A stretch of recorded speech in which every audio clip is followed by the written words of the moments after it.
C'est par rapport à quoi? Aux 500 milliards de Diouf ou par rapport aux 1100 milliards de Wade? Non, la comparaison que j'ai eu à faire, et tu peux le faire toi-même, hein, tu sais, tu peux le faire toi-même. Tu vas sur Internet, tu tapes loi de finances du Sénégal en 2001. Quand tu vas ouvrir la loi de finances, tu regardes quels étaient le niveau des recettes. Les recettes, c'était 590 milliards environ. Okay? Les recettes sont les meilleurs indicateurs de l'activité économique. Parce que les taux de croissance, c'est l'autre. Mais les recettes, c'est vraiment, si on prélève les bénéfices, tous les bénéfices du Sénégal, tous les salaires, toutes les transactions, combien on a. Donc s'il y a plus de bénéfices, plus de salaires, plus, ça va augmenter. Donc Diouf, il avait 591% des recettes. 591 milliards de recettes. Après, il a emprunté. Et si tu regardes combien Diouf mettait dans le personnel, dans le fonctionnement et la dette, c'était autour de 50%. Les autres 50%, il investissait. Mais vous voyez que 250 milliards en 2001, c'est rien. Donc, Abdoulaye Wade a préservé cette même structure de 50-50. Mais Abdoulaye Wade a fait exploser les recettes. Il les a fait passer de 560 à 1030. Donc, tu tapes loi de finances Sénégal 2008, tu vas sur les recettes, tu vas voir les chiffres de 1400 milliards. Donc, si tu le compares 1400 à 500 et quelques, tu fais le ratio, c'est une croissance de près de 94%. Ça veut dire qu'en 8 ans, les Sénégalais ont l'activité économique a tellement connu un boom que la fiscalité a donné la fiscalité a donné le double. Macky Sall, quand il est arrivé en 2012, les recettes étaient à 1400 milliards. La loi de finances de 2019, ils disent qu'ils pensent que les recettes iront à 2500. Déjà, 2500, on pourrait même les réduire parce qu'en réalité, on sait pertinemment qu'ils n'arrivent jamais à avoir 2004, ce qu'ils prévoient. Mais si vous prenez 2500 moins 1417, donc les recettes que l'activité économique crée, vous avez 1000 milliards. 1000 milliards, si vous le comparez à 1400, ça vous donne une croissance des recettes autour de 60%. Donc vous voyez que de 2001 à 2008, les recettes ont doublé, mais de 2008 à de 2012 à 2019, il y a juste eu 60% en plus. Maintenant, ces 60%-là, si vous regardez, ça représente combien de milliards? C'est environ 1000 milliards. Mais si vous regardez maintenant ces 1000 milliards, où est-ce qu'on les a mis? Est-ce qu'on a investi? Est-ce qu'on a payé la dette? Est-ce qu'on a payé du fonctionnement ou du personnel? Vous allez voir les postes de dépenses. Quels sont les postes de dépenses qui ont augmenté dans le budget du Sénégal de 2012 à 2019? Donc les recettes ont augmenté de 1000 milliards. Et on va voir est-ce que les postes de dépenses ont resté au même ou ils ont augmenté. Si vous allez au niveau du personnel, c'est ce que je disais, le paiement des personnels est passé a connu une augmentation de 300 milliards sur 8 ans. Le fonctionnement du pays a augmenté de 250 milliards sur 8 ans. Et le paiement de la dette est passé de 340 à 800 et quelques. Donc augmentation de 500. Si tu additionnes 500, 250, 300, tu as 1000 milliards. Et les postes de dépenses que je viens de te citer, c'est des postes de fonctionnement. Ce ne sont pas des postes d'investissement. Aujourd'hui, si Macky Sall prélève 2500 milliards au Sénégalais et qu'il dépense 748 milliards en personnel, 891 milliards en fonctionnement et 863 milliards en dette, il vient d'utiliser 97% de l'ensemble des richesses qu'il a prélevées sur les Sénégalais pour ne payer que des salaires, du fonctionnement et de payer de la dette. C'est quand est-ce qu'on va investir? C'est quand est-ce qu'on va investir dans l'éducation, dans la santé, dans la sécurité, dans la justice? C'est quand est-ce qu'on va aider les Sénégalais à augmenter leur capital humain? Parce que sur le budget de 2019, il dit on va avoir 2500 milliards de recettes, dont les 2400, c'est pour le fonctionnement. Maintenant, il va emprunter encore 1400 milliards. Et ces 1400 milliards qu'il va emprunter, il va encore les donner en offre spontanée. Vous voyez? C'est une augmentation. Donc, Baye Lahat Ndiaye, j'aimerais juste bien lire ta question parce que j'arrive pas ici avec mode Facebook à bien lire ta question. Je vais juste me connecter sur mon temps parce que ta question est pertinente là, ça me permet On est en séance de travail là, c'est pas un live comme on a l'habitude de le faire. Donc, je vais prendre le temps de lire les questions. Ça peut être intéressant. Pour moi, en tout cas, pour moi, c'est intéressant de voir quelles sont les questions que les gens se posent beaucoup sur l'économie du pays. Ok, donc là, j'ai vraiment plus de détails à voir les commentaires.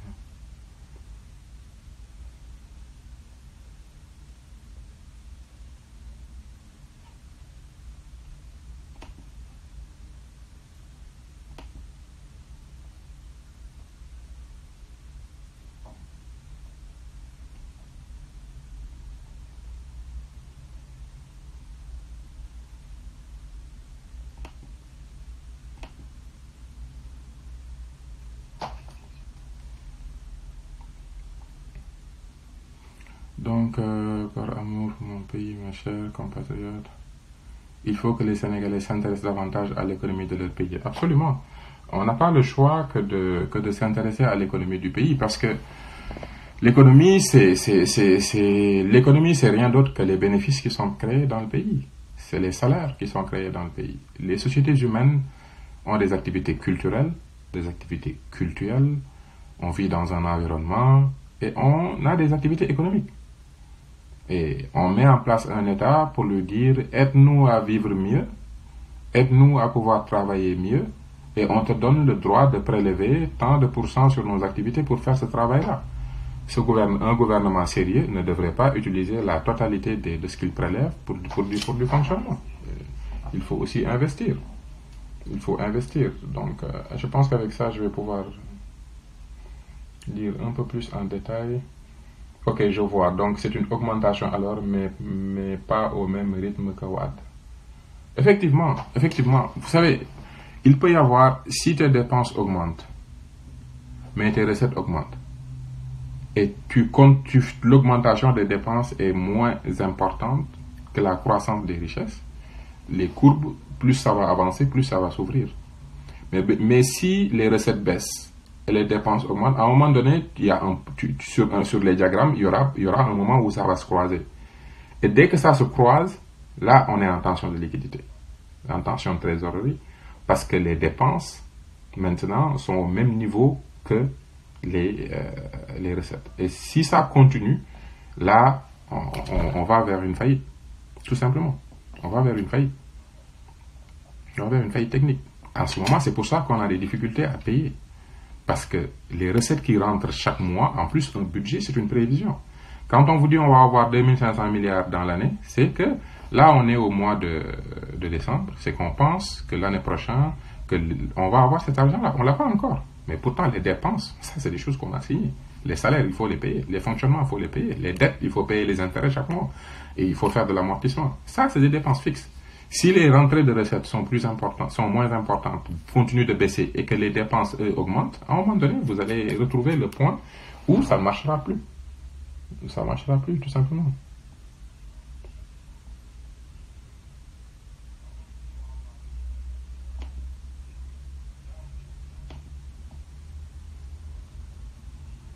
Alors là, je ne peux plus vraiment lire le détail des questions parce que c'est beaucoup plus réel ici.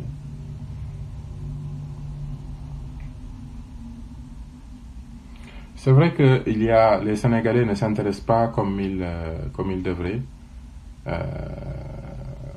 leur économie, mais aussi c'est une question de niveau d'éducation, de formation, parce que la citoyenneté, c'est quelque chose dans laquelle on doit former les gens. Un État doit être conscient de l'importance de former les gens dans l'économie. Alors, merci encore, Mohamed Sek. Il nous beaucoup toujours des analyses pertinentes, contrairement au folklore. On est ensemble, mon cher Momar. On est ensemble. Nous avons beaucoup réunis. Comme nous m'avons dit, réunis de ben nit moo koy defar, c'est toute une génération.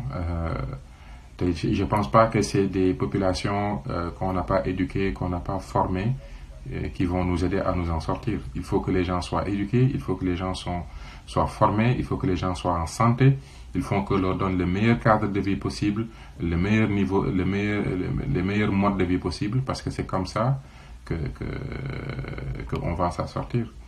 Malik Dabo, comme c'est le secteur tertiaire détenu par les étrangers qui booste le taux de croissance, comment inverser la tendance pour permettre au secteur privé sénégalais d'être le porteur du taux de croissance? Ça, c'est une excellente question. Ça, c'est une excellente question. Aujourd'hui, l'économie, elle est ce qu'elle est. C'est-à-dire que si tu prends 10 entreprises, les 8 appartiennent aux étrangers. Le capital étranger domine notre économie à hauteur de 80%. C'est ça la situation actuelle. Mais Macky Sall a renforcé ça. Parce que Macky Sall, quand il est là, depuis qu'il est là, il a pris 4 000 milliards qu'il a investi dans des projets, compris les entreprises étrangères. Et c'est pour ça qu'on a un taux de croissance qui est passé de 3 à 6. Parce que c'est quand même 4 000 milliards qu'on a investi dans l'économie sénégalaise, mais qu'on a donné ça à des entreprises étrangères. Donc voilà pourquoi il y a un boom du taux de croissance. Macky fait de l'investissement direct vers les étrangers à travers de l'emploi. Et c'est capté par les étrangers. Et d'ailleurs, je vous renvoie au plan Sénégal émergent. Allez sur la matrice de répartition du plan d'action prioritaire. Vous voyez combien de milliards on met dans quel secteur. Vous voyez que le secteur tertiaire regroupe près de 60 à 70% de l'argent qu'on va investir. Le secteur primaire et le secteur secondaire, c'est autour de 20%. Maintenant, je vais revenir à ta question. Si on veut changer les choses, il faut que l'État, quand on prend des recettes des Sénégalais, quand on prend les recettes des Sénégalais, il faut qu'on arrête de fonctionner. Par exemple, aujourd'hui, 1000 francs, chaque 1000 francs qu'on prend sur un Sénégalais, c'est 900 francs qui nous permettent de payer le fonctionnement, les salaires, encore une fois, et la dette. Il reste environ 10 francs, et c'est ces 10 francs qu'on prend, et on va emprunter encore 1400 francs, et ça, avec ça, on dit qu'on fait de l'investissement. Mais si c'est l'autre qui prête tout l'investissement, c'est lui qui va te dire qui va réaliser l'entreprise, donc les entreprises françaises. Il va te dire où est-ce qu'on investit. Et c'est pour ça qu'on a des offres spontanées. C'est les gens qui viennent nous dire on va vous faire ça à 50 milliards.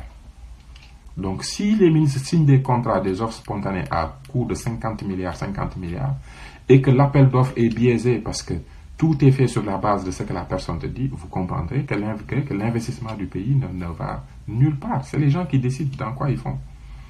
Et maintenant, c'est pour ça qu'aujourd'hui, il faudrait revoir les dépenses de personnel, revoir les dépenses du fonctionnement, mettre en place une stratégie de la dette.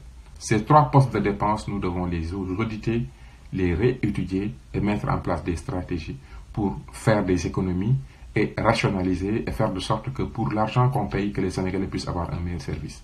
Il faut que le fonctionnement de l'État ait un impact sur la qualité de vie des Sénégalais. C'est important. Et au moment où on fait ça aussi, on ne va pas augmenter ça. Mais en même temps, il faut qu'on privilégie le secteur primaire et le secteur secondaire. C'est-à-dire que les étrangers viennent investir, qu'ils puissent être au secteur primaire. Moi, je n'ai pas de problème avec ça. Mais ma priorité, notre préoccupation, là où on doit mettre nos sous, ceux qu'on doit subventionner, ceux qu'on doit équiper, ceux qu'on doit former, ceux-là qu'on doit financer, ces entreprises que nous devons suivre, ces entreprises-là doivent être détenues, au moins 50% du chiffre d'affaires, de l'investissement, des actions, doit être détenu par des Sénégalais. Parce qu'une entreprise, c'est l'avoir des actionnaires, c'est les actions. Si sur les 100 actions, par exemple, si une entreprise fonctionne parce qu'il y a 100 millions qui font fonctionner cette entreprise, il faut que les 50 millions appartiennent à des Sénégalais. Comme ça, quand il va faire un bénéfice de 10 millions à la fin de l'année, ces 10 millions de bénéfices, ces 5 millions appartiennent à des gens qui vont rester dans le pays.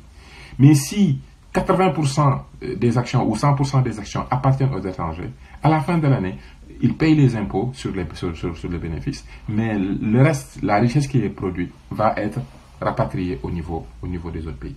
Donc nous, on ne doit pas travailler pour des entreprises étrangères uniquement parce qu'ils vont faire quelques emplois. Nous devons regarder plus. L'objectif, ce n'est pas l'emploi.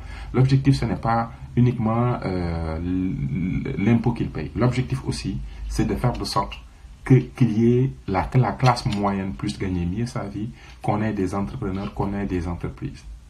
C'est ça l'enjeu. C'est-à-dire qu'aujourd'hui, l'État doit plus se concentrer sur l'homme d'affaires sénégalais, sur l'entreprise sénégalaise, sur l'entrepreneur sénégalais.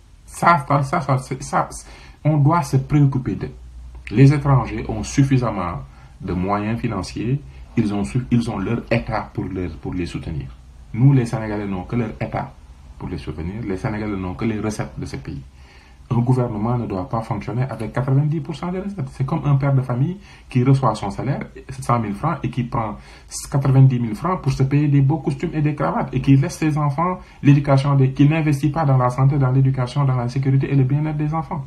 Comment ces enfants-là, plus tard, vont pouvoir, eux, grandir en paix, en santé, en éducation, et pouvoir avoir des bons salaires, et pouvoir l'entretenir, lui, quand il va être vieux? C'est pas possible. Donc, un État ne doit pas fonctionner avec 90% des recettes. Il faut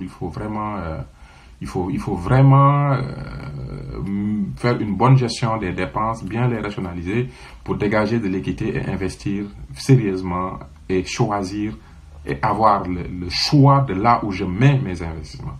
Et non pas laisser d'autres personnes venir me dire là où je dois investir.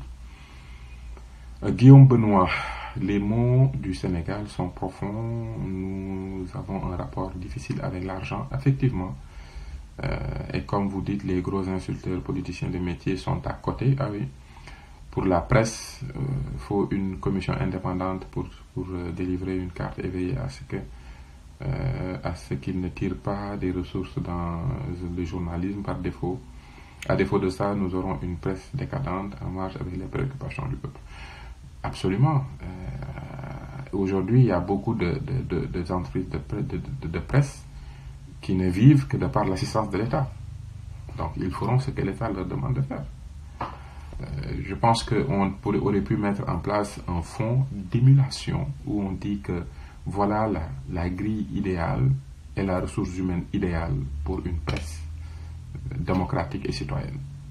On réfléchit sur ça et on dit ça, c'est l'idéal. Et toutes les entreprises de presse qui vont faire un effort en termes de grille et en termes de ressources humaines sur ça, à la fin de l'année, recevront une récompense autour de cet argent.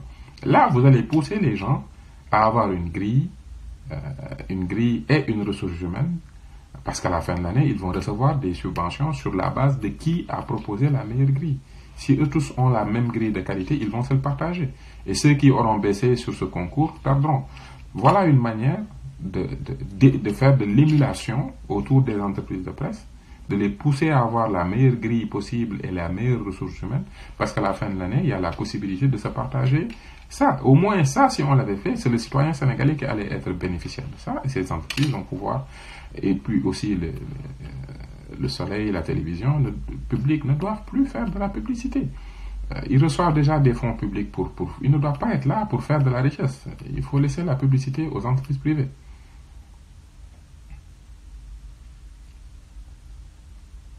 Ousmane Dramé, est-ce qu'il est possible de faire de bons calculs de taux de croissance dans le désordre gigantesque, la grande fraude fiscale, les détournements, corruption, l'informel?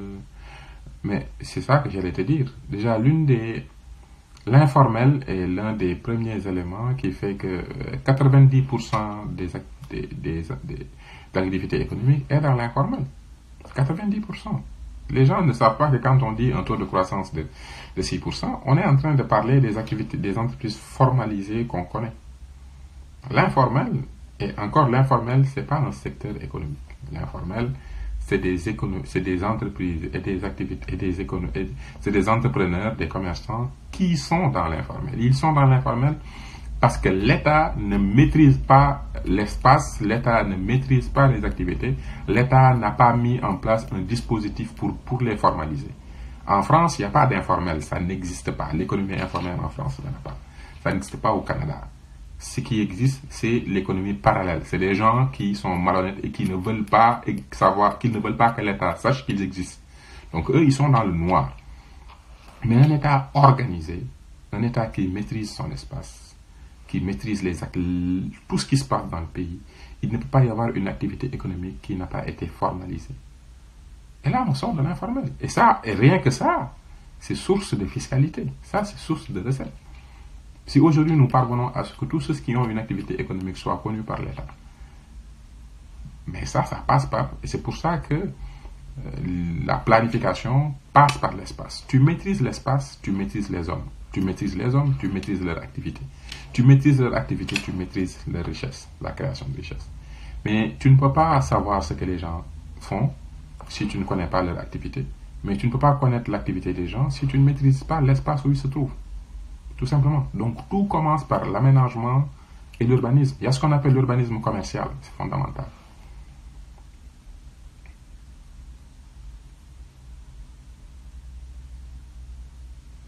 Ah oui, Choumani, c'est des incapables, hein. C'est des gens qui n'ont pas pris le temps de se préparer pour gérer un pays. C'est ça qui se passe. Je l'ai dit, euh, on est dirigé par des gens qui n'ont jamais pris le temps, qui n'ont jamais pris le temps de réfléchir et d'avoir une vision et de dire voilà comment la France s'est organisée, voilà comment le Canada s'est organisé, voilà où en est le Sénégal. Étudier ces modèles pour dire quel est le meilleur modèle pour l'Afrique, pour le Sénégal. On a des gens qui n'ont pas pris le temps d'observer et d'analyser et de dire voilà ce que moi je veux.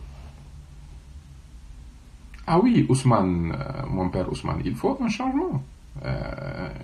Il faut un changement. Il faut des gens compétents. Il faut des gens qui ont de la compétence. Ham du péché. Je le dis tout le temps.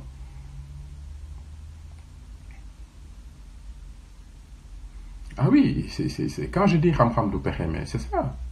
Ham du péché. Tu ne peux pas être là à dire je trouve des solutions à des problèmes dont tu ne comprends pas l'origine. Mais Aïssata Ndoye, est-ce que le Sénégal doit être réformé? Doit être réformé. Oui, je le pense. Je le pense profondément. Je pense que le Sénégal doit être réformé parce que notre justice, par exemple, n'est pas indépendante. Ce n'est pas indépendante. Nous devons réformer beaucoup de choses. Beaucoup de choses doivent être changées. Regardez le système éducatif. Aujourd'hui, n'importe qui enseigne au Sénégal. N'importe qui enseigne au Sénégal. L'éducation, c'est une vocation. Si vous donnez à des enfants pendant 1 an, vous leur donnez comme enseignant ou enseignante une personne qui n'est pas passionnée. Mais vous venez de causer une année de retard à ces pauvres garçons. Parce qu'ils vont avoir devant eux un homme ou une femme qui n'est là que parce qu'il veut un petit 100 000 francs à la fin du mois. L'enseignant, l'éducation, c'est la volonté, c'est la passion, c'est la formation. Et si vous détruisez le système éducatif, vous êtes en train de détruire le pays. C'est 7 ans où on n'a pas été capable de nous occuper de notre jeunesse comme nous le faisons. Nous allons le sentir dans les 10, 15, 20 ans qui sont devant nous. Vous allez voir un nouveau type de Sénégalais complètement déstructuré, complètement sans civilité, qui ne connaît pas ses origines, qui ne connaît pas son histoire, qui n'a rien appris et qui vont être des éléments de destruction sociale. Parce qu'il ne faut pas s'y tromper. Quand une personne n'est pas éduquée comme il le devrait, il devient un élément de déstructuration sociale. C'est quelqu'un qui va briser la loi. C'est quelqu'un qui ne va pas produire. C'est quelqu'un qui ne va pas travailler. C'est quelqu'un qui ne va pas suivre les règles. C'est quelqu'un qui ne va pas être productif et qui va essayer de contourner le système. Donc le système éducatif, il est essentiel pour la reproduction sociale. Il est essentiel pour la transmission des valeurs. Les valeurs spirituelles, les valeurs culturelles, les valeurs du travail. Et encore une fois, le travail est la base de tout. Si les gens ne travaillent pas, il n'y a pas de bénéfice. Si les gens ne travaillent pas, il n'y a pas de salaire. Si les gens ne travaillent pas, il n'y a pas de dépenses. Si les gens ne travaillent pas, les produits ne sont pas achetés. Si les gens ne travaillent pas, on n'importe pas. Si les gens ne travaillent pas, on n'exporte pas. Il faut que les gens travaillent. Mais pour qu'une personne puisse travailler, il faut qu'il soit en santé, il faut qu'il soit bien formé, il faut qu'il soit éduqué, il faut lui donner un bon milieu de vie, il faut donner un bon cadre de vie.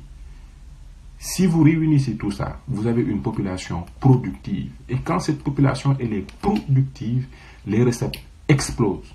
Parce qu'au lieu d'avoir 5 entrepreneurs, vous en aurez 10. Au lieu de prélever 16% à 10 entreprises, vous prélevez 16% à 20 entreprises. Vous venez d'augmenter vos recettes.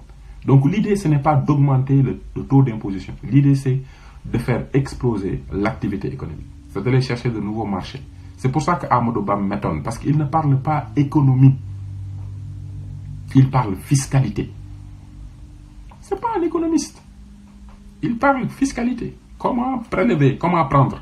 Alors que la question, ce n'est pas comment prendre. La question, c'est comment faire pour que les gens produisent plus. Parce que moi, l'État a 18% de ce qu'ils produisent. Donc, il doit produire plus. Mais s'ils produisent plus, qui est le premier bénéficiaire? C'est eux-mêmes. Si un chef d'entreprise a 100 millions de bénéfices, tu as mis en place des programmes d'éducation, de formation, de subvention, tu l'as assisté, tu as fait de sorte que le crédit est disponible, et tout, et tout. Et l'année suivante, au lieu d'un bénéfice de 100 millions, maintenant il fait du 150 millions. Mais toi, tu prends toujours 18% par exemple. C'est-à-dire que sur les 100 millions, tu prends 18 millions. Mais comme il a fait 50 millions de plus, maintenant, tu vas avoir 9 millions de plus dans les caisses de l'État. Mais lui, il a 41 millions de plus dans ses poches. C'est simple. Donc la logique, c'est pas j'impose 18% à quelqu'un qui a 100 millions de bénéfices par année. L'idée, c'est pas de dire je vais augmenter à 19% ou à 20%. Non, l'idée, c'est de dire comment je fais avec les recettes du Sénégal qui appartiennent aux Sénégalais, sur lesquelles on ne doit absolument rien. Comment je fais pour aider cette entreprise-là à faire passer son chiffre d'affaires de 1 milliard à 2 milliards? Comment je fais de sorte que son bénéfice passe de 100 millions à 200 millions? Parce que s'il dépasse son bénéfice de 100 millions à 200 millions, non seulement mes recettes passent de 18 millions à 36 millions, mais je pourrais même dire, comme j'ai 36 millions de plus, et que si tout l'économie marche, au lieu d'être à 18%, je vais maintenant tomber à 16%. Parce que je suis capable de baisser l'impôt, parce que le volume a augmenté. Et si je tombe à 16%, ben je rencontre les critères de l'UEMOA d'être le pays qui taxe le moins les bénéfices. Qu'est-ce que ça va avoir comme impact? Et les gens vont venir, les chefs d'entreprise vont dire, hey, je reste au Burkina ou je ne sais pas où, si je fais 18 millions, si je fais 100 millions, je paye 20 millions. Je vais au Sénégal, je fais 100 millions, je fais 16 millions. Donc la deuxième entreprise que je voulais ouvrir en Côte d'Ivoire, maintenant je vais l'amener au Sénégal. Parce que là-bas, si je fais 100 millions de bénéfices, je donne 16 millions à l'État. Mais si je fais ailleurs, je donne juste un exemple. C'est comme ça que doit réfléchir un économiste. L'économiste réfléchit sur la création de richesse. Le fiscaliste, lui, il est dans une logique de taxer plus. Voilà pourquoi moi je suis libéral. Quand je dis que je suis libéral, c'est pas question pour je vais dans un parti parce que je suis une personne ou je... Non, le libéralisme économique, maintenant, le libéralisme a ses extrêmes. Le marché, c'est pas tout. L'économie ne règle pas tous les problèmes. Un être humain, il a besoin d'un milieu de vie, il a besoin d'un milieu naturel de qualité, d'un cadre de vie de qualité. Le cadre de vie, parce que le milieu naturel, c'est la nature, c'est le territoire naturel qui t'entoure. Il faut qu'on le protège, le milieu naturel. Mais dans le milieu se trouvent les ressources qu'on puise. Il faut construire un cadre de vie qui te permet de t'épanouir, de pouvoir voyager, être mobile, de pouvoir te reposer et de vivre en famille. Le cadre, c'est important. Les odeurs, la saleté, tout ça, il faut qu'on l'enlève. Il faut que le cadre de vie soit bien. Il faut que le milieu de vie soit bien. Il te faut aussi vivre ce qu'on appelle ton mode de vie. Mode de vie, quand vous l'entendez, c'est la vie à la sénégalaise. Nos valeurs, nos cultures. Il faut que tu sois imprégné de ça. Si on te donne un bon milieu de vie, un bon cadre de vie, et qu'on préserve tout le mode de vie que tu as choisi, toutes les conditions sont réunies pour que ce capital humain-là puisse produire. Mais pour produire, il faut qu'on les libère, qu'ils soient l'esprit d'entrepreneur, qu'on les assiste, qu'on les finance, qu'on les aide, et qu'on maîtrise l'économie pour qu'eux, ils puissent s'en sortir. Voilà pourquoi je dis que moi, je suis un libéral social. Libéral dans le sens où il faut permettre, il faut libérer les énergies, mais social parce qu'il faut faire la planification. Le milieu naturel se planifie, le cadre de vie se planifie, notre mode de vie se planifie. Le marché économique, le marché financier a des limites. Le marché, c'est pour créer de la richesse. Mais le marché ne fait pas l'éducation. Le marché ne fait pas la santé. Le marché ne construit pas des routes. Le marché ne construit pas des ponts. C'est pour ça que moi, je suis un libéral social. Il faut les deux.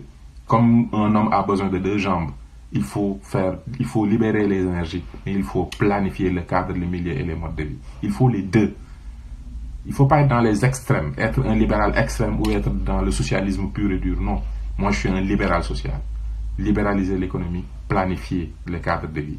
Panafricanisme et culte du travail. Le travail. Voilà les 4 valeurs que moi je considère comme étant cardinales. 4 valeurs. Libéralisme, libérer les énergies, donner de la liberté aux gens. C'est les gens qui font fonctionner une économie. Ce n'est pas le président et les ministres. C'est les 15 millions de Sénégalais. C'est les 1,5 million de familles. C'est les entrepreneurs, c'est les ingénieurs. C'est toute cette puissance-là. Ce sont ces gens qui font développer un pays. Un gouvernement est là pour prendre de la fiscalité, fonctionner avec le moins possible et investir le plus possible. Voilà comment devrait fonctionner. J'ai beaucoup de questions. Moussa à la tête du nouveau PDS pour le changement. Écoutez, je suis déjà dans le PDS. Et nous sommes beaucoup dans le PDS. Il y a une nouvelle génération. Encore une fois, moi je ne crois pas aux histoires de Messi. On est une nouvelle génération. Et c'est ensemble. Moi je ne peux pas tout faire. Karim Wade ne peut pas tout faire. Sonko ne peut pas tout faire. Thierno Bokoum ne peut pas tout faire. On est une nouvelle génération. L'idée c'est pas d'être devant. L'idée, c'est ensemble qu'on décide de qu'est-ce qu'on fait à partir de maintenant. Et qu'est-ce qu'on fait ensemble. Le combat de notre génération ne se réglera pas avec une personne. Il n'y a pas de messie. C'est une équipe. Ensemble, toute une génération, nous devons amener les changements qu'il faut. Et ça aussi, c'est la responsabilité de chaque père de famille. Chaque père de famille. D'être le changement. Soyez le changement que vous voulez voir dans le monde. Vous voulez que le monde change? Soyez le changement que vous voulez. Donc, c'est comme ça que je vois les choses. Moi, je ne suis pas... je dis ce que je pense, je propose ce que je pense, je ne dis pas que j'ai la science infuse non plus. Je partage, je dis ce que je sais et ce que je pense pour que, ensemble, nous puissions avoir une pensée collective. Et quand les idées pénètrent les masses, c'est là que les choses changent. Ah oui, c'est la masse qui change les choses. Si les gilets jaunes sont entendus, c'est parce qu'ils sont une masse. Ben loxo du tàccu, ben xelu nit du changer dara. C'est la conscience collective qui change les choses. Collective, pas une personne. Et c'est ça la force d'un leader. Un leader n'est pas celui qui dit ce qu'il faut faire. Un leader, c'est celui qui inspire. Les gens te regardent et eux-mêmes, ils disent « Comment je fais ?» Le leadership par l'exemple. C'est ensemble, toujours ensemble. Alors, Moussa Ndiaye, le pays n'avance pas si nos dirigeants prennent l'exemple sur les différents pays frontaliers, leur processus de développement. Génocide. Maintenant, le Rwanda a dépassé le Sénégal des années inébranlables d'une grève permanente dans des pays qui ont besoin d'être soignés. Mais parfois, ça mérite de s'interroger. Oui, je pense qu'on a des choses à apprendre sur les autres pays, comme les autres pays ont des choses à apprendre sur nous-mêmes. Je pense que nous, au Sénégal, les gens nous regardent comme des exemples. C'est juste qu'on a un président qui, lui, n'est pas du tout exemplaire. Mais le peuple sénégalais est un grand peuple. Autant nous devons apprendre des autres peuples africains, autant les autres pays africains ont des choses à apprendre de nous. Et je pense que notre nouvelle génération, et moi je le pense profondément, le Sénégal a un très grand rôle à jouer dans le développement économique de l'Afrique. Si nous, avec notre spiritualité, avec notre culture de la teranga, avec les valeurs que nous avons, avec la démocratie que nous avons, si nous ne réussissons pas le pari du développement économique, le pari d'organiser notre société, le développement est la base de l'organisation. Si nous échouons, quel est le pays de l'Afrique de l'Ouest qui va y arriver? Regardez au Mali, avec le terrorisme. Côte d'Ivoire, avec ce qu'ils sont en train de vivre. Nous avons quelque chose que très peu de pays ont. Nous avons des Sénégalais qui sont très matures. Nous n'avons pas encore une démocratie, un système démocratique. Et ça aussi, c'est l'une des choses que nous devons mettre en place. Mais nous avons un peuple très mature. Ça reste, beaucoup de choses restent à faire. Je suis d'accord avec vous. Mais je pense qu'on a un atout. Et cet atout-là doit nous permettre d'aller encore beaucoup plus loin. En Chine, le gouvernement n'est composé que d'ingénieurs. Chez nous, gouverner, c'est des gens qui ont fait de la politique depuis la naissance, absolument. Il faut donc ne pas être surpris. Ça, c'est Abdou Fall qui dit qu'en Chine, le gouvernement n'est composé que d'ingénieurs.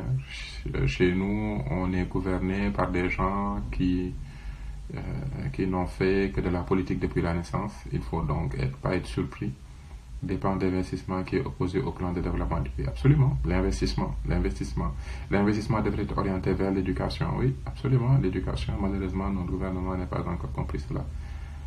Waa kër gi di jooy xiif nga dem jënd paan ak saabu jox leen. Absolument. Bien résumé, s'il y a quelque chose qu'il faut retenir dans ce moment de société, c'est l'investissement. Il faut maîtriser l'investissement public. Mais pour qu'un gouvernement puisse investir, il faut qu'un gouvernement puisse limiter ses dépenses. Si tu dépenses tout l'argent qu'on te donne, comment tu vas investir? Mais si les Sénégalais ne créent pas de richesse, comment est-ce que le volume de ta fiscalité va augmenter? Impossible. Donc tu as raison. Un pays des dirigeants qui sont incompétents. Brahma Sow, je pense que nos dirigeants africains ne veulent pas le développement de nos économies en favorisant les étrangers au détriment des nationaux. Déjà, pourquoi Macky Sall favorise les étrangers? Pourquoi? Est-ce que vous vous êtes posé cette question? Pourquoi il le fait? Il y a deux raisons pour lesquelles un dirigeant qui n'est pas très intelligent ne peut pas échapper à cette erreur-là. Premièrement, c'est que Macky Sall veut un bilan. Lui, il pense qu'un bilan, c'est du matériel. Parce que Abdoulaye Wade a quand même mis la barre très très haute. De 2001 à 2007, Wade a tellement fait d'infrastructures dans ce pays que Macky se dit il me faut des infrastructures. Et c'est pour ça qu'il a mis en place les offres spontanées, qui sont l'opposé des appels d'offres. 50 milliards minimum. Quel est l'entrepreneur sénégalais qui peut mettre 50 milliards sur la table? Il n'y a que les étrangers qui le peuvent. Donc, parce qu'il a voulu avoir un bilan matériel, il autorise chaque année 1000 milliards d'emprunts à coût de 50 milliards par ministre à travers des offres spontanées. Tout simplement parce qu'il voulait un bilan matériel. Ça, c'est la première chose qui a fait qu'aujourd'hui, il privilégie les étrangers sans s'en rendre compte. Même s'il s'en rend compte, mais il s'en fout. Mais l'autre point, la raison pour laquelle il privilégie les étrangers, mais parce que tous les chefs d'État qui viennent au Sénégal viennent avec les entreprises étrangères. Ils viennent avec leurs propres entreprises. Parce qu'ils ont compris, les chefs d'État européens, ils ont compris que quand Alstom construit des trains au Sénégal, mais c'est le produit national brut de la France qu'on est en train d'augmenter. Mais Macky Sall, lui, comme il n'est pas très futé, il ne sait pas que quand Alstom livre des trains, ça ne va pas apparaître. Quand la Chine vient avec ses salariés, avec son propre argent, construire l'autoroute Ila Touba, mais la Chine est en train d'augmenter le produit national brut de la Chine. Parce que c'est une entreprise nationale chinoise qui vient de le réaliser. Donc quand la Chine te dit on va construire une autoroute de 400 milliards, toi tu mets 200 milliards, moi je mets 200 milliards, mais ces 400 milliards on le donne à une entreprise chinoise. Qu'est-ce qu'il vient de faire? Il vient de donner un contrat de 400 milliards. Ces 200 milliards à lui, tes 200 milliards à toi, il le donne à une entreprise chinoise. Entreprise chinoise qui va faire quoi? Qui va payer des salaires. Même ce que les ouvriers mangent, il le produit sur place. Ensuite, s'il paye les salaires, tout ce qu'il va payer, en plus, il ne paye même pas les impôts. Parce qu'il y a ce qu'on appelle l'exonération fiscale. Donc, parce que si tu regardes le bilan, tu sors les états financiers d'une entreprise, c'est les chiffres d'affaires, les contrats que tu as gagnés. Supposons qu'ils ont gagné un contrat de 400 milliards. Les dépenses, ils ont payé 50 milliards de salaires, mais ils l'ont payé à des Chinois, donc l'argent va vers les Chinois. Donc, chiffre d'affaires moins les dépenses, vu que même les ouvriers, toutes les dépenses, ils s'organisent pour ne rien dépenser au Sénégal. Donc, quand tu leur donnes 400 milliards pour réaliser l'autoroute, si les 200 milliards doivent être dépensés, ils font de sorte qu'ils les dépensent en personnel, en ingénieurs chinois, qu'ils amènent avec eux. Donc, tu leur donnes 400 milliards, ils ne dépensent pas 400 milliards chez toi, ils les dépensent avec les Chinois. Donc, il reste 200 milliards. Donc, 400 milliards, 200 milliards de dépenses, il reste encore 200 milliards de bénéfices. Ils doivent payer des impôts. Tu leur as donné une exonération fiscale. Donc, du coup, ils ne payent pas d'impôts. Donc, qu'est-ce qu'il reste? Il reste 200 milliards de bénéfices. Et comme c'est une entreprise étrangère, ces 200 milliards de bénéfices, ils vont être inscrits dans le produit intérieur brut du Sénégal, parce que ça a été produit à l'intérieur du Sénégal. Mais c'est une entreprise chinoise. Le capital est chinois. Donc, les bénéfices qui sont générés appartiennent aux actionnaires chinois. Donc les 200 milliards de bénéfices vont être aussi déclarés en Chine, dans le produit national brut de la Chine. Et c'est comme ça qu'Amadouba va se pointer pour dire imagine maintenant, chaque année, on prend 1000 milliards, on l'injecte comme ça dans les entreprises étrangères, à qui on donne des exonérations fiscales, qui vont prendre des petites entreprises où qui vont prendre des petits salariés où ils vont amener leurs propres salariés. Ils ne payent pas d'impôts. Ils se font des bénéfices qu'ils rapatrient chez eux. Alors, tu dis, oui, j'ai fait un taux de croissance de 6%, mais tu n'as rien fait. Tout ce que tu as fait, c'est que tu viens de tuer les Sénégalais. Tu viens de prendre les recettes des Sénégalais pour le donner à une entreprise qui ne va pas payer l'impôt, donc qui ne va pas remettre de l'argent dans les recettes, et dont les dépenses sont faites pour ses propres fils, et dont les bénéfices sont rapatriés à l'extérieur du pays. Voilà comment ça se passe. Voilà comment Macky Sall, il n'y a rien de compliqué. Les états financiers d'entreprises économiques dont on analyse ici sont beaucoup plus compliqués que le budget du Sénégal.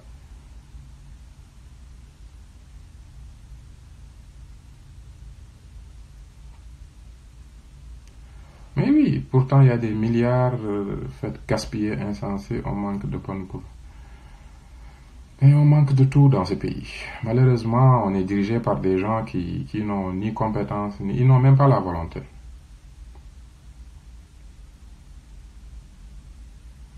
Est-ce qu'en tant qu'immigré, est-ce qu'on peut prendre le risque d'investir au Sénégal pour le moment? Tout dépend de l'investissement que tu fais. De tous les pays africains, le Sénégal est l'un des pays où l'investissement est le mieux.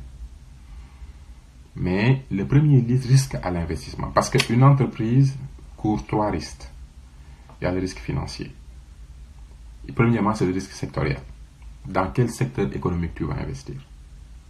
Si c'est un secteur où la concurrence est extraordinaire, où il y a un acteur dominant, si le secteur est-ce que c'est un bon secteur? Agriculture, élevage, pêche, quel est le secteur? Il faut regarder, quand vous voulez investir au Sénégal, regardez d'abord, analyser le secteur économique. Parce que le premier risque de faillite d'une entreprise trouve ses réponses dans le secteur dans lequel tu vas investir.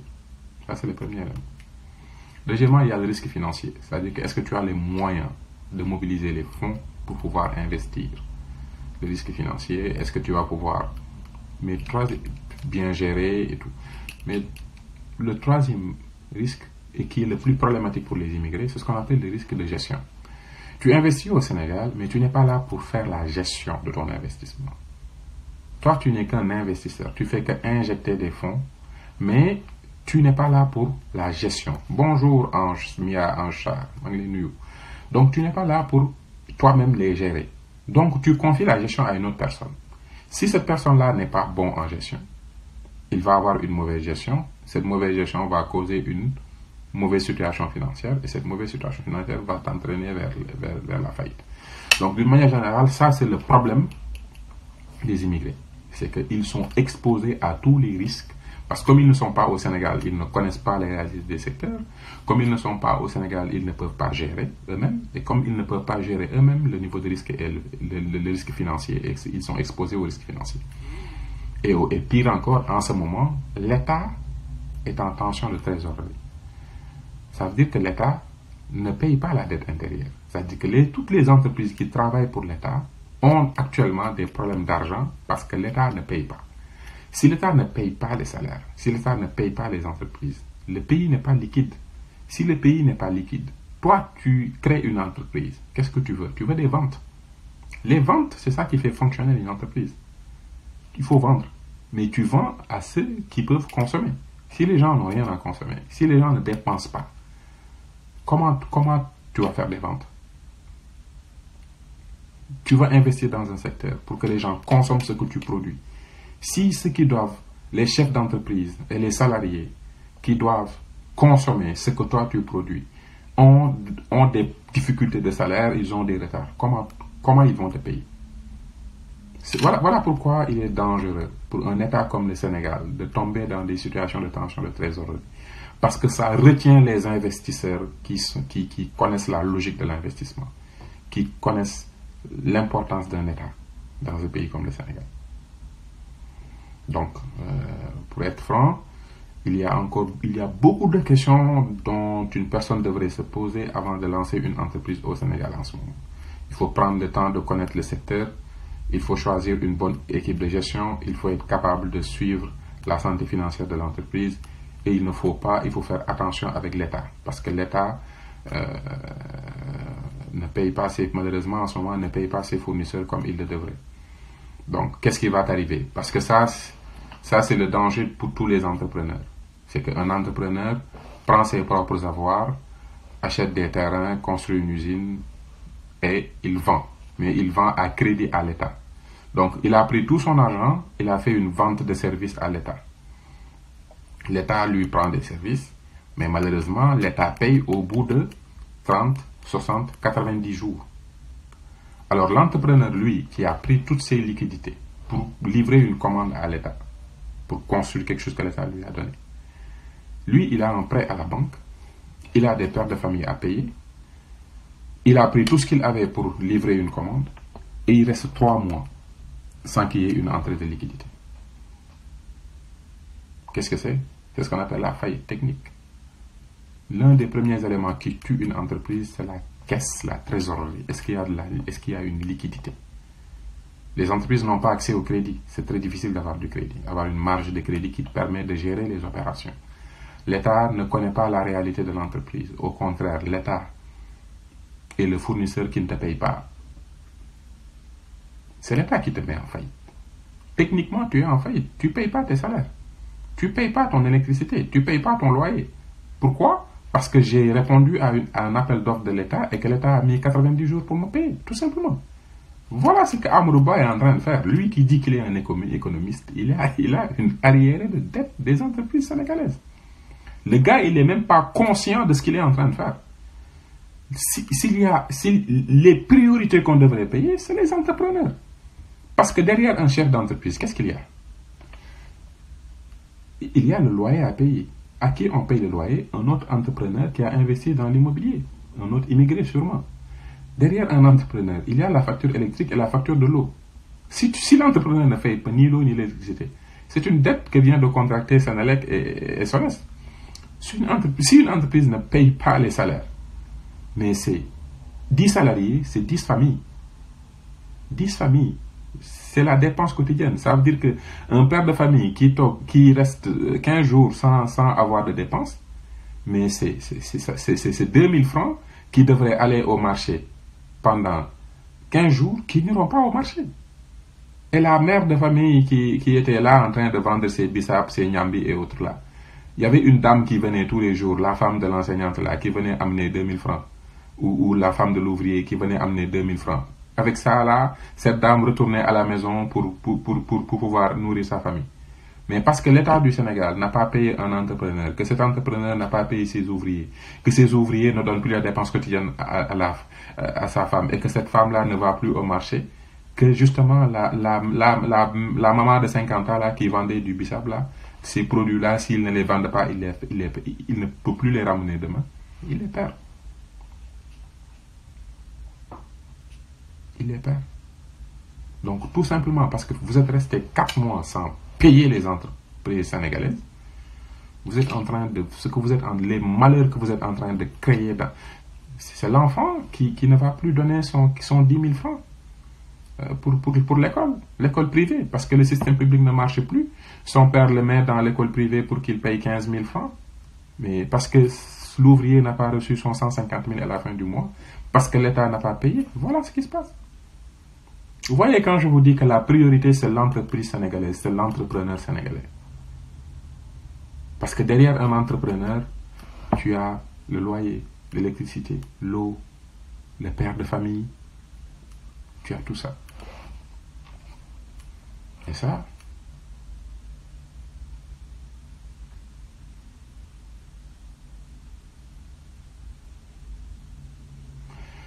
donc voilà, je pense que je suis même resté de 5h à 7h30 là, ça fait 5h à 6h, 6h à 7h, waouh, ça fait quand même un bon moment qu'on échange. Hein. Moi je suis un passionné de l'économie, hein. Quand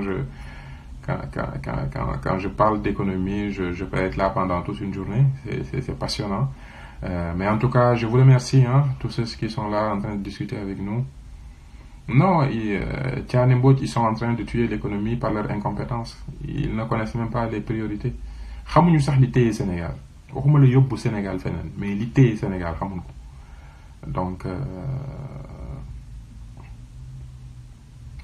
mais la crise dans les hôpitaux c'est la tension de trésorerie parce que si tu dis à des gens couverture maladie universelle, une couverture c'est quoi?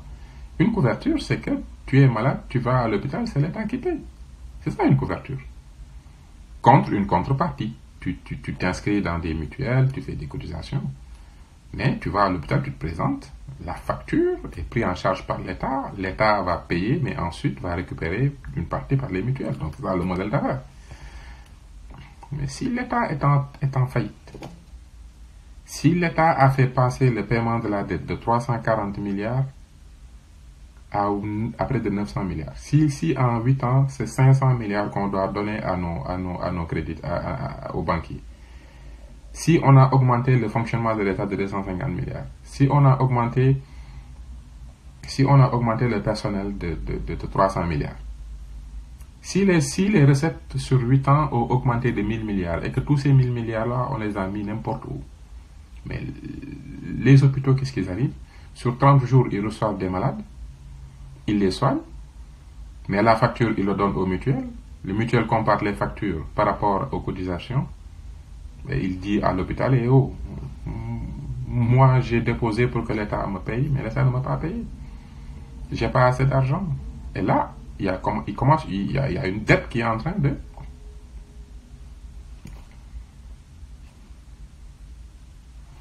d'augmenter, une dette dans les hôpitaux. Et c'est comme ça que les hôpitaux vont commencer à dire, on n'accepte plus cette couverture de l'État, parce que d'un point de vue purement financier, cette couverture ne tient pas la route. Parce que, qu'est-ce qu'il y a? Il y a une mauvaise planification derrière.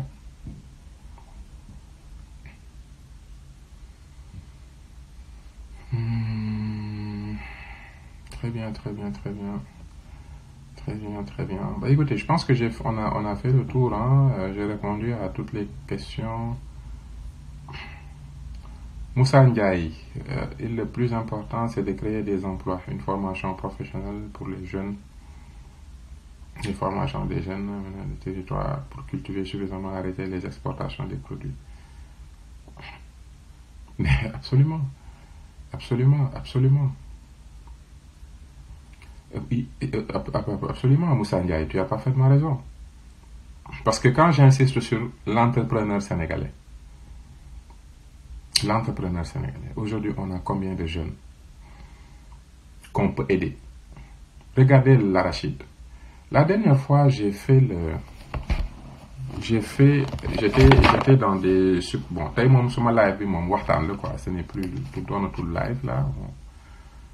On discute, c'est pas très structuré, mais bon, des fois il faut lâcher un peu de lest, comme on dit. Je vais juste vous montrer quelque chose. Voilà. Je me suis amusé dans des dans des supermarchés ici au Canada. Je ne sais pas si vous allez pouvoir voir.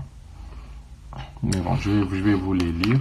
Par exemple, l'arachide, si vous le mettez en sucrerie et tout, pour les... bon, mais bon, 160 grammes d'arachide, nous avons fait $1,48. $1,48, c'est environ 700 francs CFA. Je parle de 160 grammes. Hein. Gerte bu nga xamné mi ngi ni, je pense que mën ngeen ko gis. Gerte bo xamné dang koy yey non rek. Gerte kemb. Le kilo, vous voyez, $1,48. Ni, j'étais dans le supermarché et comme je dis, chaque fois on pense au Sénégal, tu vois, arachide. Holebi, peanuts.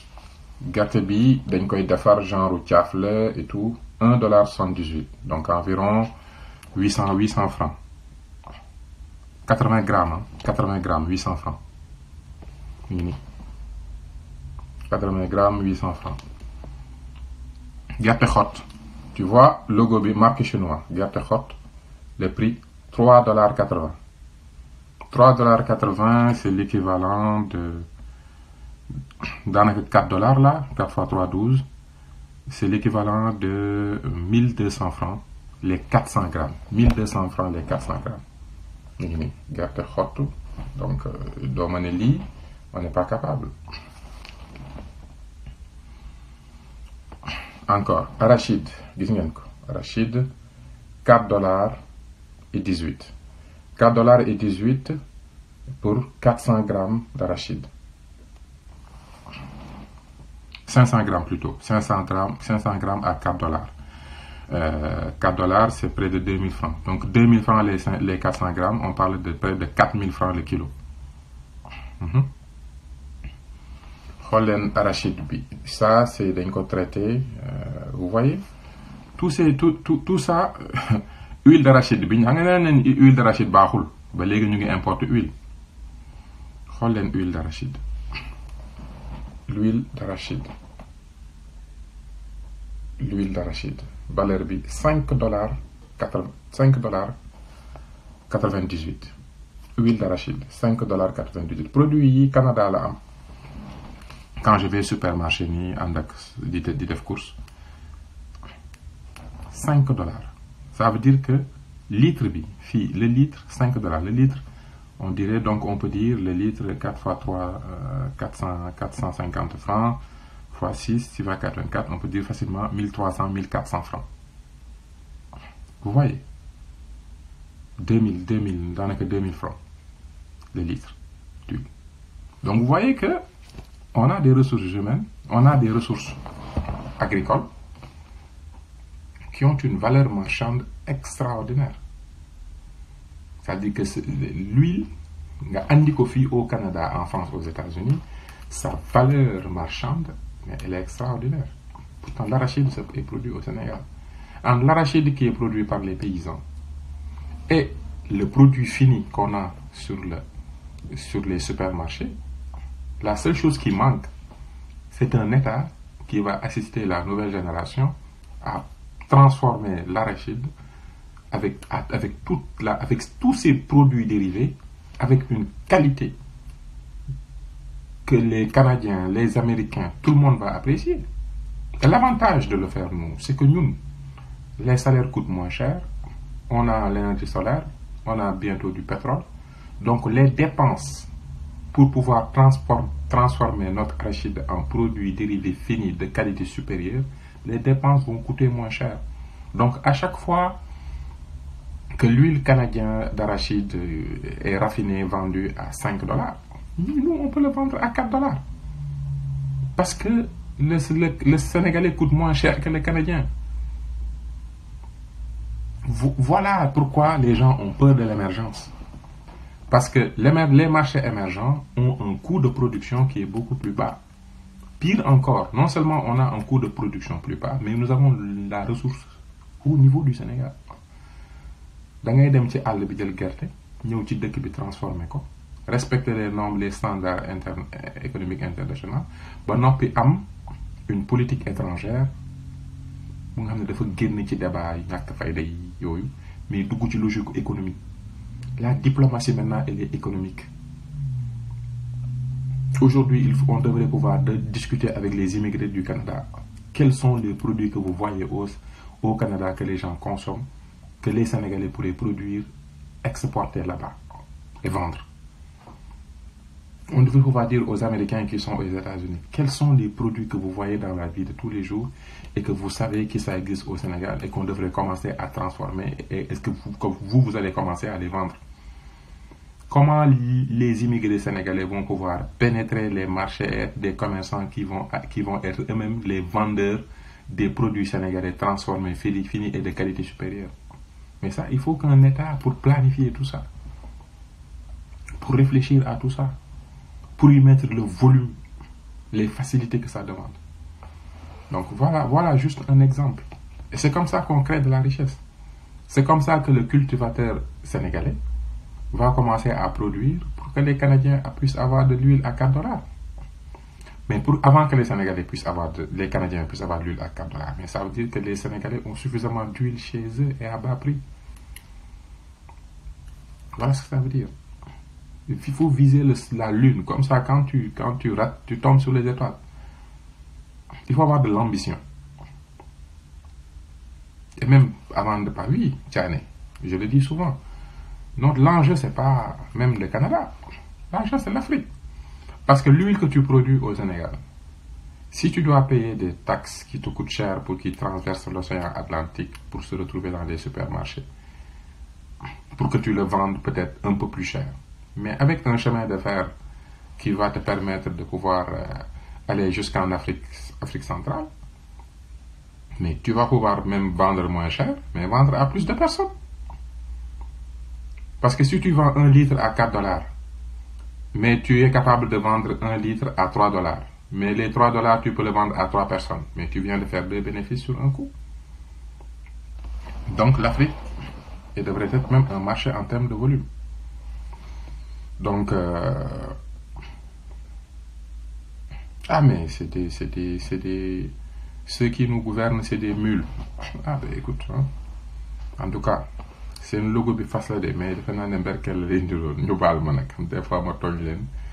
Pourquoi les présidents successifs n'ont jamais pensé à la valorisation des produits locaux qui ont des ressources humaines tellement bénéfiques pour détourner les exportations? Absolument, absolument, absolument. C'est-à-dire que c'est pour ça que le travail et l'industrialisation sont fondamentaux.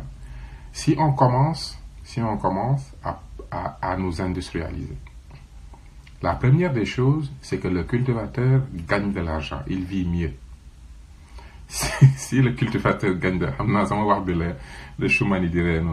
si les agriculteurs gagnent de l'argent, ensuite on crée une industrie, on crée une nouvelle classe de Sénégalais qui transforme les produits du secteur primaire.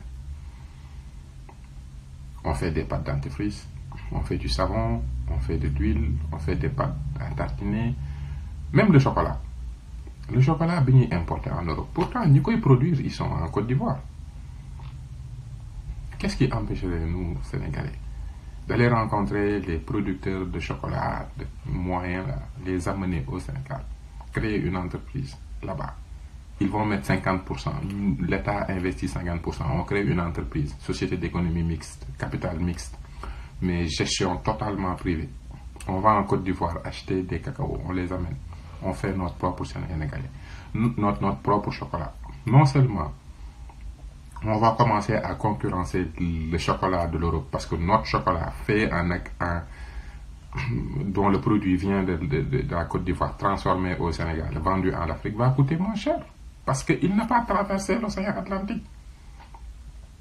Parce que ça, c'est des coûts. Il a pris le train pour quitter Côte d'Ivoire, au Sénégal, nous transformer boire dans la sous-région. Et les Africains ont bon pouvoir avoir du chocolat, mais à 100%, 90% de qualité.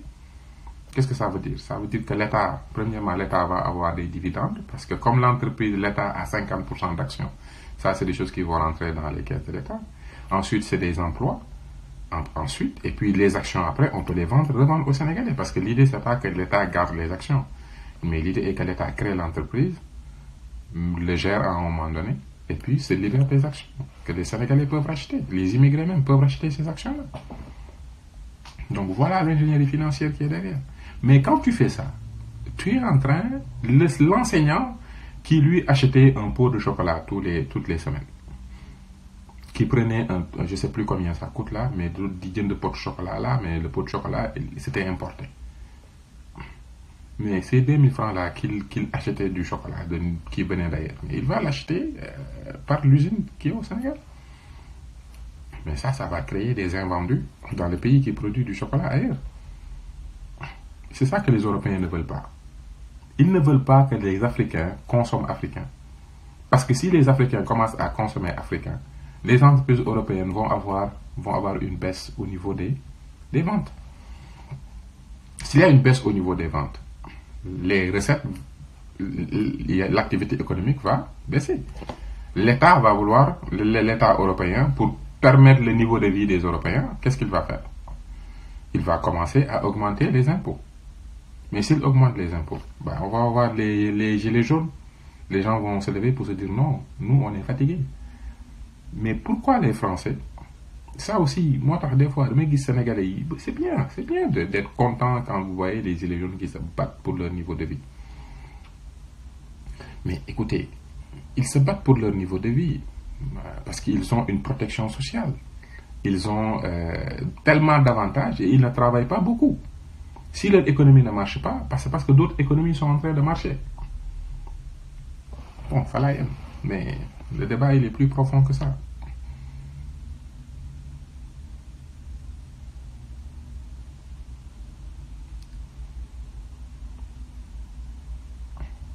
L'agriculture de la semence au petit marché. Un chemin de fer peut traverser de Dakar à Djibouti, en versant plus de 6 pays. Et sans... Ah oui, mais tu t'imagines. T'imagines qu'il y a un chemin de fer qui traverse toute l'Afrique, région de Dakar, jusqu'à l'Éthiopie et autres. L'impact que ça va avoir, je te donne juste un exemple. Les produits halieutiques, le poisson. Plus ñun ñi nekkoon man mi màggee Diourbel rek pour nga am jën bu baax c'est tout un problème. Et pourtant on est à Diourbel, hein. Pour que tu puisses avoir poisson de qualité c'est tout un problème. Mais imagine maintenant celui qui est au Mali, voilà quelqu'un qui n'est dans l'Afrique centrale. Alors si nous parvenons à avoir ce chemin de fer avec des wagons frigorifiques qui sont capables, en l'espace d'une journée, de faire de sorte que ce que les Guédariens, ce que les pêcheurs de Yoff amènent, qu'on puisse le prendre, non seulement pour l'amener dans le Baol, l'amener en Casamance, mais l'amener au plus profond de l'Afrique. Regarde ce que ça signifie en termes de débouchés. Mais c'est une rentabilité extraordinaire. Extraordinaire.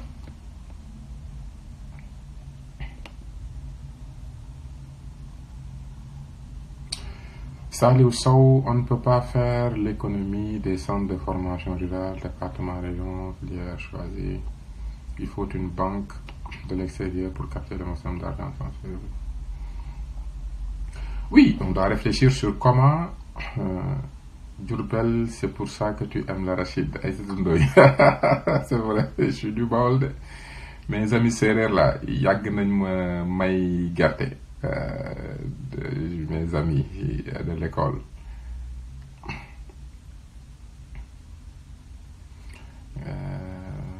Merci beaucoup Galsen, ça fait plaisir. Diourbel Aïssatou Ndoye waaw dama bëgg gerte de ça je l'avoue waaw Bawol bëggul gerte nag moom c'est problématique. On peut faire de l'économie, oui. Comment faire de sorte, comment capter l'argent des immigrés. Mais le problème c'est que tant qu'il y aura la pauvreté au Sénégal, tant que les gens n'auront pas de bonnes écoles, tant que les gens n'auront pas assez à manger, tant que l'économie ne créera pas suffisamment d'emplois, tant qu'il y aura ça, les immigrés seront obligés de donner 1000 milliards, même plus chaque année, non pas pour faire marcher l'économie, mais pour pallier à ces problèmes-là. Aujourd'hui, ce sont les immigrés qui font l'assistance sociale que l'État devrait faire. Si l'État se permet l'incompétence et l'irresponsabilité dans laquelle il se trouve, c'est parce que les immigrés envoient près de 1000 à 2000 milliards de francs CFA chaque année. C'est les immigrés qui font les dépenses. C'est les immigrés qui payent certaines études. C'est les immigrés qui payent les factures. C'est les immigrés qui payent les factures des hôpitaux.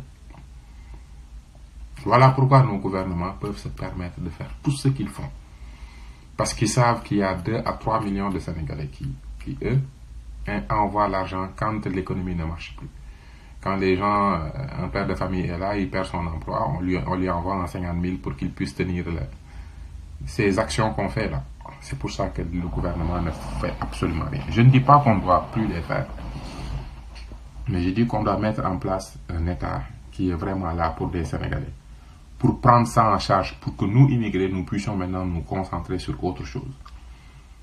Moi, la politique, je le fais parce que je suis passionné, mais je suis encore beaucoup plus passionné par l'entrepreneuriat, par l'économie. Aller faire de l'investissement, créer des entreprises. Mais quand tu connais le niveau de risque à l'entrepreneuriat au Sénégal, tu n'as pas envie de le faire. Et tu te dis, il faut d'abord qu'on change de pays pour que les gens ne soient pas obligés de faire de la politique. Tu fais de la politique parce que tu n'as pas le choix. Tu dois faire preuve de responsabilité et de solidarité. Tu ne peux pas ne pas t'empêcher de t'engager parce que le pays a besoin de ses fils. Mais concrètement, tout le monde n'a pas envie d'être là à faire de la politique, de faire de la gestion de...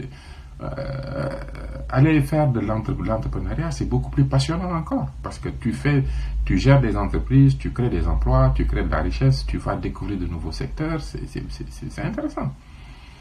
Mais malheureusement, dans notre pays, c'est difficile. Madiop Diallo, mon cher ami, j'espère que Yang Jam, et j'espère qu'on va se voir bientôt, Inch'Allah. En tout cas, il faut ramener le cas de la consommation locale avec des subventions de l'État. Absolument. Il faut que l'État existe pour aider les Sénégalais. L'État ne peut pas fonctionner avec 94% des recettes. Soyons sérieux. Si tu prends 1000 francs à un Sénégalais, tu prends 400 francs, tu le payes salaire. 600 francs payes personnel. Non, tu prends 300 salaires, 400 personnel, 300 dettes. Il reste 100 francs. Qu'est-ce que tu vas faire avec 100 francs? Tu vas rien faire. Tu vas rien faire. Tu vas rien faire. Tu vas rien faire. En tout cas, les amis, écoutez, en tout cas, merci beaucoup. Taïmom Fadjaruna Len, mais ça fait plaisir. C'est tout un plaisir pour moi que de passer du temps avec vous, discuter, échanger sur notre économie, sur notre pays, parce que amuñu lu dul suñu réew. Et Stundoy, vraiment merci mon frère pour ta réponse. Ah oui, moi je continuerai mon combat, je le fais par passion, c'est ça qui me définit. J'aime ce pays, j'aime réfléchir à son développement, échanger, produire, expliquer, comprendre, partager. Ensemble, nous tous, kenn ku ci nekk am na lu mu mën a andil réew mi, et puis tous ensemble, on parviendra à amener les changements. Alkan, les Sénégalais riches doivent créer des entreprises au lieu de gaspiller leur argent dans des cérémonies inutiles. Regardez Karl Benz, les Daimler, les Thyssen. Les entreprises fleurissent et enrichissent leur pays. Absolument. Absolument. Absolument. Absolument. Mais aussi, est-ce que tu as envie d'investir dans un pays où, quand tu as une entreprise, il y a les soi-disant marabouts qui viennent pour te demander de l'argent, tu as l'État, les politiciens qui te courent derrière. Il faut aussi qu'on revoie notre organisation sociale. Il faut qu'on change notre manière de fonctionner. Tu as une justice qui fait n'importe quoi. Tu soumissionnes à un contrat, tu le gagnes, on le prend, on le donne à une autre personne. Toi, tu as ouvert une entreprise, parce qu'ouvrir une entreprise, c'est prendre des risques. Donc, si tu as de l'argent, tu veux prendre des risques, mais tu es dans un pays où il n'y a pas de droit, la justice n'est pas indépendante, les gens font n'importe quoi, tu as un litige. Si ce gars-là est plus coté que toi, il va gagner. Écoute, voilà pourquoi beaucoup de Sénégalais ne veulent pas investir l'argent qu'ils ont. Ils préfèrent immobiliser, acheter des terrains, parce qu'ils savent qu'avec un titre foncier et un bâtiment en ton nom, personne ne peut il n'y a pas de risque de gestion, le bien prend de la valeur, mais c'est de l'immobilisation, ce n'est pas de la création de richesse. C'est ça qui est problématique. Les gens n'investissent pas parce qu'ils ont peur d'investir. Parce que l'environnement est trop risqué. Il y a trop d'injustice dans ce pays. Et on préfère appuyer les étrangers que d'appuyer les Sénégalais. Et c'est ça qui doit changer. Personne ne refuse de créer de la richesse. Personne ne refuserait d'être un entrepreneur. Il y a des gens, ils ne s'épanouissent que dans l'entrepreneuriat. Ils le veulent. C'est ça qui les définit. Ils aiment ça. Mais si tu aimes ça, tu es capable aussi de voir que le Sénégal, c'est très, très, très, très risqué. Et c'est ça que nous devons enlever. C'est ça que nous devons faire. Écoutez, en tout cas, merci beaucoup. Je vraiment souhaiter un bon dimanche. Un bon dimanche, un bon week-end. Hein, un bon week-end. Reposez-vous bien, profitez de la famille. On se donne rendez-vous, Inch'Allah, le week-end prochain. Le week-end prochain. Week-end prochain, on fera un live. On fera un live sur les axes stratégiques, parce que la dernière fois, on a parlé des priorités, les urgences et les priorités d'une nation qui fait face au développement. pense qu'on l'avait bien cerné. Maintenant, on va réfléchir sur les axes stratégiques. Quand on dit axe stratégique, c'est la question du comment. Comment on fait ça? Si nous voulons gérer nos urgences et nos priorités, et si nous avons comme objectif l'industrialisation du Sénégal, quelles sont les choses que nous devons, quelles sont les connaissances, les méthodes et les techniques?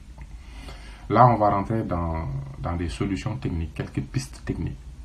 Par exemple, une des choses dont on discutera sûrement, c'est la territorialisation des politiques publiques. Pour que nous puissions gérer nos urgences et les priorités, il faut qu'on territorialise l'action politique. Ça, on va rentrer dans le détail pour dire qu'est-ce que ça veut dire. Au-delà de territorialiser l'action publique, il va falloir que l'État soit un État planificateur et entrepreneur. C'est quoi la planification? C'est quoi l'État entrepreneur? Logique d'État actionnaire. On rentrera sur l'importance de la monnaie. Pourquoi, quand il faut augmenter le niveau de vie, on a besoin d'avoir l'instrument monétaire pour pouvoir développer notre économie? Quel type de ressources humaines? C'est-à-dire que la question du comment. Quelles sont les choses qu'on doit faire? Quels sont les axes qu'on doit privilégier? Comment on pourrait... Que doivent représenter les nouvelles technologies dans notre dispositif pour gérer nos urgences et nos priorités? Les nouvelles technologies. Et je donnerai un exemple concernant les systèmes éducatifs. Donc, toutes ces questions-là, ce qu'on appelle des questions d'ordre stratégique. On est plus dans la stratégie. Comment? C'est comme quand je disais la dernière fois, et c'est ce que j'avais fait sur le modèle de santé. La santé, au-delà d'être une priorité, elle est stratégique. Parce que tu mets en place 4 à 5 pôles d'excellence avec une capacité pouvant accueillir beaucoup de personnes et que tu développes un hub autour de ça, ça a un impact sur le transport, ça a un impact sur la rentabilité même. C'est-à-dire que tu augmentes un service et derrière, il y a un modèle d'affaires. Donc, au-delà de régler un besoin prioritaire, tu as une approche stratégique. Donc, on va être plus dans le prochain live, on va plus être dans des logiques stratégiques. Quelles sont les logiques stratégiques? Quels sont les objectifs stratégiques qui vont nous permettre d'atteindre vraiment tout ce qui est urgence et priorité? On va plus être dans ça. Ça va être l'avant-dernier live, parce qu'on fait des lives aux 2 semaines, mais bientôt, à partir du mi-janvier, ça va être vraiment le combat politique sur le terrain, Inch'Allah. Donc on va plus aller dans ce sens-là. En tout cas, merci beaucoup d'avoir pris le temps de partager ça avec moi, de rester après l'émission radio et de discuter ensemble. Je vous souhaite un excellent week-end. Bye.